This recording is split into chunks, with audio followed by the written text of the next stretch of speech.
Coba kasih tahu berapa banyak mimpi yang cuma ngedekep dan terkurung di kepala kamu. Berapa banyak keberanian dan kesempatan yang kamu lewatin sampai akhirnya nggak pernah kamu pakai buat wujudin mimpi kamu. Kalau om-om tukang bengong dan menghayal satu ini sih, tiba-tiba dipaksa keadaan buat jadi pemberani, bahkan jadi petualang. Dan dari perjalanan hidup barunya itu, dia jadi bisa berkembang ke pribadi yang lebih maju. Dia nggak lagi-lagi sibuk bermimpi sampai lupa ngejalanin hidup. Dan kisah ini adalah tentang satu langkah kecil yang mengubah segalanya dalam film The Secret Life of Walter Mitty.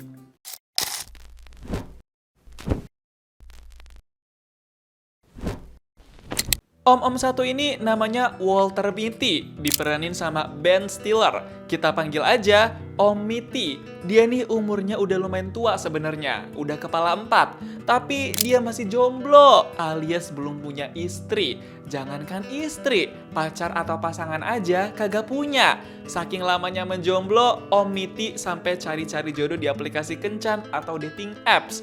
Dia pengen coba-coba nyari cewek yang siapa tahu bisa jadi jodohnya. Dan di aplikasi itu, Om Mitty nggak sengaja ngeliat ada cewek di kantornya yang main aplikasi itu juga. Om Mitty langsung tertarik tuh, karena selama ini dia nggak pernah berani buat ngobrol langsung sama cewek itu. Tapi Om Mitty nggak berani buat ngechat cewek kantor yang main aplikasi itu. Om Mitty ini bener-bener penakut dan gak punya nyali. Padahal Om Mitty itu pekerjaannya seorang manajer di media majalah terkenal pada saat itu. Posisinya dia udah senior. Manajer kan gajinya gede. Pasti banyak cewek yang mau gak sih? Tapi Om Mitty selalu gak pedean. Dia orangnya canggung. Bahkan di kantor aja, kakaknya suka datang nyamperin dia buat kasih makanan. Om Mitty ini bener-bener diperlakuin kayak anak manja sama keluarganya. Karena mereka tahu Om Mitty tuh orangnya nggak bergaul. Nggak ada tuh orang kantor yang nyapa Om Mitty pas baru datang. Karena Om Mitty bener-bener hidupnya sendiri banget. Nggak punya teman, nggak punya pasangan, tampilannya culun lagi. Hidup Om Mitty tuh emang kelihatan nggak menarik karena monoton. Karena Om Mitty tuh emang orangnya cuma asik sendiri doang. Di setiap waktu, ada aja kalanya dia menghayal bisa deket sama orang-orang kantor. Dia suka ngehayal jadi orang penolong yang populer dan disukain di kantor. Imajinasi Om Mitty malah kadang tergolong sangat liar. Ya, itulah yang bisa dia lakuin biar hidupnya gak monoton. Dia menghayal. Sampai-sampai kadang suka harus disadarin dulu sama orang sekitar. Baru dia kembali ke kehidupan nyata. Oh, wow. Kasian banget kan Om Mitty ini, nggak bisa ngelawan pula dia tuh. Sebagai manajer di media majalah, kerjaan Om Mitty itu cari foto dan seleksi foto buat nantinya diedit dan dijadiin cover majalah atau juga isi halaman majalah. Dia udah kerja bertahun-tahun di kantornya itu, makanya dia bisa jadi manajer kayak sekarang. Hari itu kebetulan petinggi perusahaan majalah mau ngumumin sesuatu buat semua karyawan. Dan di pengumuman itu dibilang kalau nantinya bakal ada sebagian orang yang di PHK karena majalah mau bertransformasi jadi majalah online. Now, you're all valued employees, but as we undergo this transition to life online, we wanted to be candid with you that some of you will be determined non-vital. Om Mitty langsung kepikiran tuh, gimana nasib dia nanti? Gimana kalau sampai kena PHK juga? Mana dia nggak dikenal banget di kantor majalah itu kan? Petinggi perusahaan majalah itu juga ngomong kalau mereka tetap bakal ngerilis satu majalah terakhir yang bakal di-print. Lalu setelah itu udah nggak ada majalah print lagi, semuanya akan jadi online. Bos majalah itu juga bilang kalau majalah terakhirnya nanti covernya bakal pakai aset foto nomor 25. Karena foto itu bisa bikin majalah terakhirnya terkenal. Dan itu jadi tugasnya Om Mitty buat cari aset foto nomor 25. Pas ditanya sama bos itu, Om Mitty bilang kalau dia nanti akan melakukan proses pencarian buat aset foto nomor 25. Yang bikin Om Mitty kesel, bos itu tuh nyuruhnya kayak ngerendahin Om Mitty banget. Nggak ada sopan santun gitu. Tapi ya udah deh, namanya juga bos kan. Habis pengumuman itu, entah apa yang ada di pikirannya, tiba-tiba Om Mitty berani buat kenalan dan ajak ngobrol cewek yang dia taksir di kantor itu. Dia samperin deh tuh cewek buat diajak ngobrol. Cewek itu namanya Cheryl Melhoff, diperanin sama Kristen Wiig. Tapi kita panggil aja Tante Cheryl, biar serasikan sama Om Mitty. Pas awal kenalan itu, Om Mitty kerasa canggung banget. Bener-bener dia kayak baru pertama kali kenalan sama cewek. Padahal udah om-om. Tante Cheryl kerja di kantor majalah itu sebagai pencatatan foto. Dia yang menyimpan dan arsip foto-foto dari para fotografer. Om Miti nanya ke Tante Cheryl, dia punya nomor fotografer yang terakhir kali motret apa kagak? Ternyata Tante Cheryl nggak punya. Tapi dia bilang nanti mau bantuin Om Miti buat nyari tahu nomor HP fotografer yang mereka udah nggak kerja di situ lagi. Pas udah jam istirahat, Tante Cheryl ketemu lagi sama Om Miti. Mereka berdua jadi ngobrol-ngobrol dulu deh tuh di pinggir air mancur gedung kantor. Mereka sama-sama pengen cari tahu aset foto ke-25 yang belum ketemu. Emang ngeribetin aja nih fotografer yang udah keluar kantor tapi nggak ninggalin kontak. I can't quite find 25 just now. You can't find it? Yeah, that's why I'm trying to find Sean. I'm trying to track him down somehow with these other images. Om Miti mau cari di mana fotografer itu tinggal. Dia coba ngelacak dari beberapa foto yang dipotret sama si fotografer sebelum potretan ke-25. Gara-gara itu, Tante Cheryl jadi tertarik buat lanjut ngobrol sama Om Miti. Karena dia ngeliat Om Miti ternyata punya jiwa petualang. Mau nyari dan ngelacak keberadaan si fotografer demi dapat foto ke-25. Pulang dari kantor, Om Miti dikasih hadiah ulang tahun sama kakaknya. Si kakak ngasih hadiah mainan gitu ke Om Miti. Bener-bener diperlakuin kayak anak manja banget kan? Tapi Om Miti sih seneng-seneng aja. Karena emang temen dia selama ini cuma kakaknya doang. Jadi dia terima aja deh hadiahnya. Om Miti sama kakak dan ibunya bakal pindahan sebentar lagi. Mereka pindah ke rumah baru karena ngerasa rumah yang sekarang udah terlalu sempit semenjak ibunya tinggal sama mereka. Karena bapak mereka udah meninggoy. Jadinya mereka butuh rumah baru yang lebih luas. Pas lagi beres-beres barang, jadi nostalgia masa-masa kecil tuh karena ngeliat foto-foto jadul. Besoknya pas baru mau masuk kantor, Om Miti diingetin lagi sama bos majalah buat nemuin foto ke-25 karena itu harus jadi cover majalah. Final cover. Big responsibility. Om Miti jadi deg-degan lagi nih kalau udah disinggung soal foto ke-25 karena itu bener-bener tanggung jawabnya dia. Tapi di kantor, pas ketemu sama Tante Cherry lagi, Om Miti kasih tahu kalau si fotografer ninggalin jejak di foto-foto sebelumnya. Jadi Om Miti berencana mau mengunjungi tempat-tempat itu. Pas dengar itu, Tante Cherry langsung tertarik buat ngajak menelusuri tempat-tempat itu sama Om Miti. Tante Cheryl juga mau terlibat sampai ketemu si fotografer dan bisa dapat foto ke-25. Akhirnya, Om Miti sama Tante Cherry langsung belusukan jalan keluar. Sambil jalan ke tempat yang dituju, mereka juga sambil ngobrol-ngobrol soal pekerjaan masing-masing dan gimana pengalamannya bekerja di kantor majalah itu. Sampai akhirnya mereka baru nemuin petunjuk baru kalau foto sebelum nomor 25 itu ada di Greenland. Dan itu bukan di Amerika, tapi di luar negeri. Gila banget kan? Mau nggak mau Om Miti harus ke Greenland buat cari si fotografer dan minta foto ke-25. Besoknya pas baru mau masuk kantor, Om Miti lagi-lagi ditegor sama bos majalah itu. Malah sekarang si bos ngewanti-wanti Om Miti udah harus nemuin fotonya kalau nanti besok-besok ketemu sama si bos lagi. Langsung stres lagi kan tuh Om Miti, diburu-buru banget ya nih cari foto. Pas nanya rekan kerjanya pun, dia masih belum juga nemuin foto ke-25. Mereka berdua jadi sama-sama kesel tuh karena susah banget dah nemuin foto ke-25. Apa jangan-jangan belum dikirim sama si fotografer? Turn the place upside down. 25's not here. I search receiving too, man. This never happens. I'm telling you. It's nowhere, Walter. Karena udah jera banget, akhirnya Om Miti ngikutin kata Tante Cheryl buat ikutin petunjuk foto-foto sebelumnya. Om Miti langsung gaskeun berangkat ke negara Greenland. Om Miti berangkat ke Greenland pakai pesawat. Dia nekat bakal berpetualang sendirian buat dapetin foto ke-25 dari si fotografer. Keren juga kan nih niatnya Om Miti. Pas sampai Greenland, Om Miti langsung nyewa mobil supaya bisa muter-muter dan ngider cari si fotografer.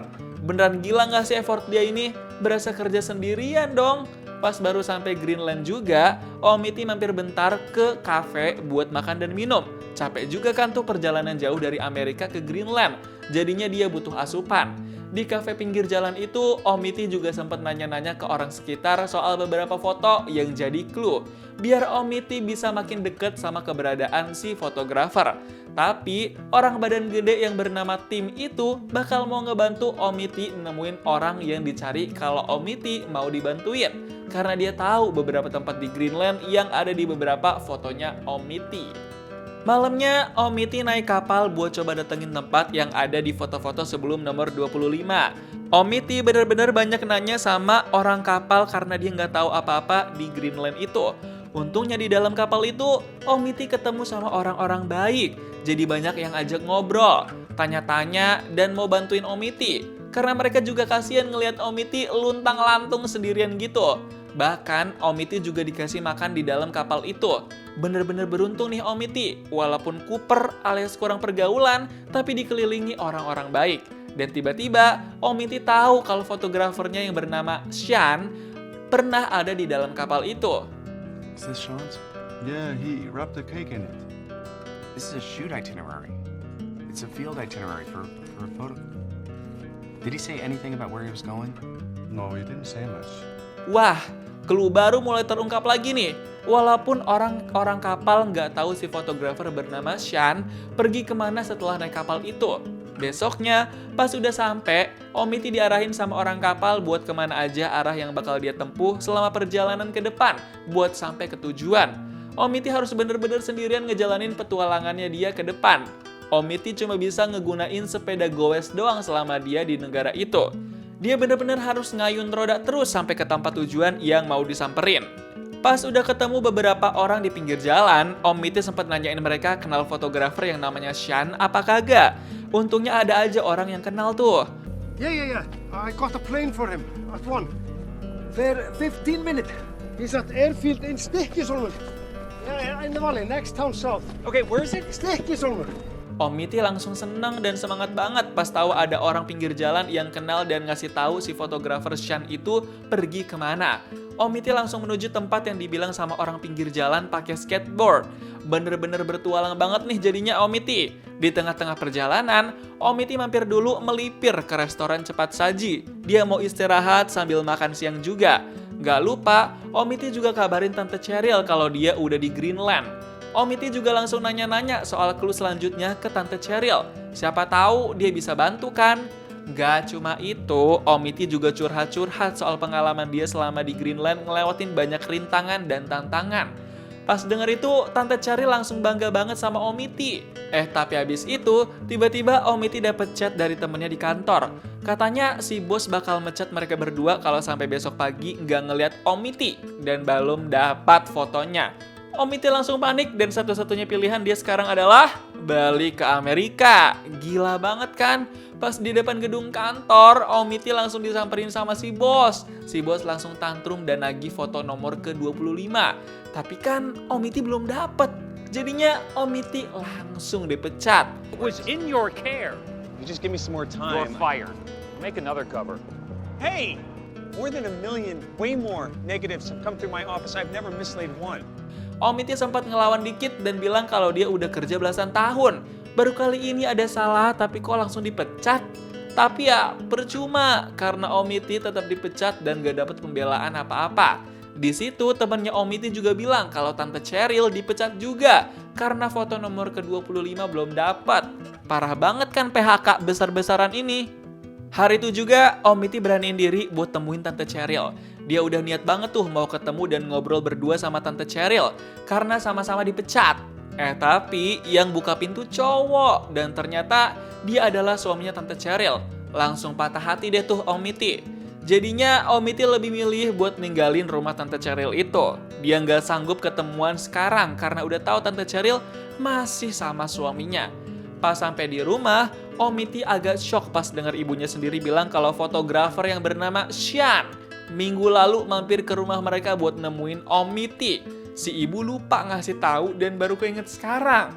Omiti langsung penasaran dan berpikir seharusnya si fotografer Sean masih ada di deket-deket sini.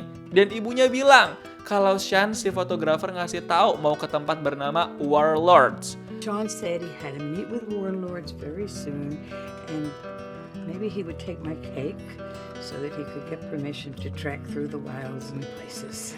He said he wants to photograph snow leopards. How about that? Ngedengar cerita ibunya itu, Omiti langsung Google tempat Warlords. Dia penasaran tempat apaan itu. Dan ternyata tempat itu ada di Afghanistan. Gila banget kan? Jauh-jauh ke Greenland, ternyata si fotografer Sean ada di Afghanistan dong. Saat itu juga ibunya Omiti bilang kalau Omiti harus berjuang. Jangan mau diem aja kalau dipecat dan ketidakadilan terjadi di hidupnya. Habis itu Omiti langsung kepikiran buat nyamperin fotografer Sean ke Afghanistan. Gokil banget kan niat dan semangatnya om-om satu ini? Besoknya Omiti udah sampai di Afghanistan. Dia lagi-lagi berangkat sendirian. Dia layaknya orang Cooper yang seneng traveling sendirian sekarang. Omiti cuma berbekal catatan pribadi dan keberanian buat tanya-tanya orang lain. Bahkan sekarang Omiti jadi gampang banget deket sama orang-orang baru. Dia mulai bisa mengakrabkan diri. Tapi tetap aja, kemanapun dia pergi, Omiti tetap harus jalan sendirian buat nemuin orang yang dicari, yaitu Sean si fotografer. Untungnya selama pencariannya di Gunung Salju Afghanistan, Omiti akhirnya berhasil ketemu sama Sean si fotografer. Dia langsung lega banget tuh. Sean. Yeah. It's Walter. Abis itu Omiti langsung bilang kalau selama ini dia nyari-nyari Sean banget. Langsung deh duduk ngobrol berdua dulu tuh mereka. Pas sudah duduk, beberapa menit kemudian Omiti bilang ke Sean kalau dia pengen minta foto ke 25 karena yang ada di kantor cuma sampai 24. Tiba-tiba di situ Sean bilang kalau foto nomor 25 itu udah dikasih ke Omiti. Sean ngaku selipin foto nomor 25 ke dompetnya Omiti. Apesnya Omiti bilang dompet itu udah dibuang. Jadinya sekarang semuanya percuma dan sia-sia. That was the gift. The photograph. The wallet was just something I could put it in, so I put it in a little slot, the little picture holder in there. I thought it'd be cute. I told you, look inside. And the note. Pas ngedengar itu semua, Omiti cuma bisa pasrah. Dia bener-bener gak nyangka sama semua yang dia alamin. Omiti jadi lemes sekarang. Membagongkan memang. Singkat cerita, pas udah balik lagi ke Amerika, ibunya Omiti kasih tahu kalau dia nyimpen dompet lamanya Omiti. Dan saat itu juga, si ibu langsung kasih balik dompetnya ke Omiti. Nah, foto ke-25 ada di situ kan tuh. Omiti langsung buka dompetnya. Dia penasaran, beneran ada nggak nih foto ke-25? Dan ternyata, di selipan dompetnya itu beneran ada foto ke-25 dong. Gila banget gak sih? Muter-muter dunia, ternyata tuh foto ada di dompetnya. Membagongkan memang. Habis itu, Omiti langsung memberanikan diri ke kantor lamanya yang dimana dia udah dipecat sama si bos. Omiti cuma mau selesain tanggung jawabnya. Dia mau kasih foto ke-25 itu ke si bos. Dan pas dikasih, si bos langsung tertegun.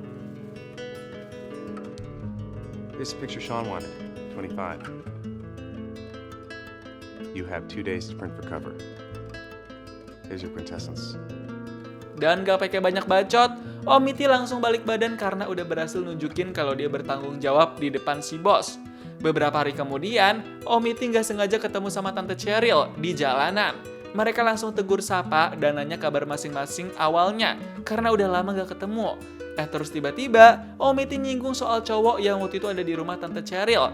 Dan ternyata cowok itu cuma mantan suaminya yang lagi betulin kulkas. Phil, he was fixing my refrigerator. And he's not my husband. I guess I thought maybe you got back together. You have a good imagination. But no. Omiti langsung seneng banget pas tahu kalau Tante Cheryl ternyata masih jadi janda.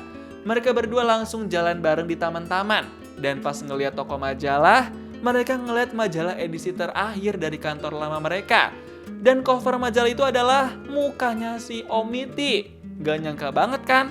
Tante Cheryl juga langsung kaget sama apa yang dilihat. Begitupun Omiti. Membagongkan memang.